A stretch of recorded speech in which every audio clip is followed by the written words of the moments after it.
En séjour de travail sur les sites miniers de CBK à Kamsare et à Sangaredi, le ministre des Mines en compagnie du PDG de Rio Tinto Aluminium a invité l'équipe dirigeante à réaliser le projet de construction d'une raffinerie, un projet qui tient à cœur au président de la République.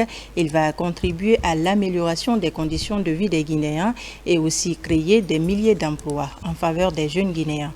Reportage de Saint-Martin Fancinadou. La compagnie des bauxites de Guinée, CBG, constitue une fierté nationale. Depuis 1963, cette compagnie exploite l'important gisement de bauxite de Sangaredi dans la région de Bokeh. 61 ans après, la CBG continue de marquer les esprits à travers sa contribution à l'essor de l'économie nationale et de la région, devant une forte délégation du partenaire traditionnel Rio Tinto Alcan. En visite de travail sur ces sites miniers et installations techniques, le ministre des Mines et de la Géologie a réitéré la volonté du président de la République, général Mamadi Doumbouya, et du gouvernement de voir la CBG réaliser sa raffinerie en Guinée. En tout cas, la feuille de route qui m'a assigné, lui et le Premier ministre, M. Amadou Riba, est d'enclencher la mutation de notre industrie minière pour le bénéfice du peuple de Guinée.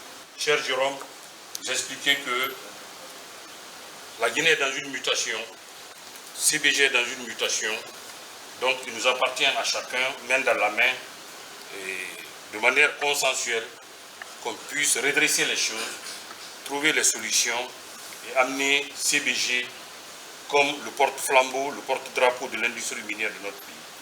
La compagnie des bauxites de Guinée, CBG, a entrepris en 2014 son projet d'extension qui lui permettra d'augmenter les capacités de production de la mine de 15 à 18,5 millions de tonnes par an, du chemin de fer, de l'usine de traitement, du port et des centrales électriques, ainsi que de favoriser plus d'emplois locaux en faveur des jeunes Guinéens. Ce défi, c'est ce qui fait aujourd'hui que nos ambitions sont un peu ralenties, mais des efforts à l'interne sont en train d'être fournis pour que les clients, les actionnaires de CBG, toutes les parties prenantes de cette compagnie soient satisfaites. Dans notre démarche stratégique, c'est ce que nous avons prévu. Nous venons de rebâtir, d'élaborer à nouveau le plan stratégique quinquennal de la compagnie, qui a fait déjà objet de revue par ces instances de gouvernance et qui doit faire objet de revue une seconde fois pour certaines parties, notamment les questions posées par Halco, qui nous demande, et à juste raison, vous voulez faire 18,5, vous avez tellement de boulots d'étranglement, qu'est-ce que vous pouvez faire pour atteindre les 18,5 avec tous les boulots d'étranglement? C'est un gros défi, on est en train de travailler dessus. Vous avez fait référence au projet d'augmentation de capacité et à comment on atteint le plein potentiel de la CBG pour passer des 15,5 millions de tonnes actuelles à 16,5 que vous avez mentionné, ou je crois à 18 qui était le projet initial.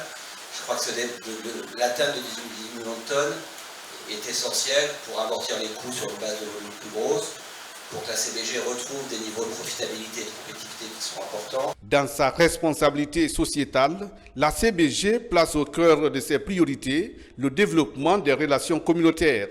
Les riverains sont accompagnés financièrement et techniquement dans la mise en œuvre de leurs projets. L'engagement de la CBG auprès des jeunes est un exemple de réussite qui a suscité l'envie d'entreprendre chez nous.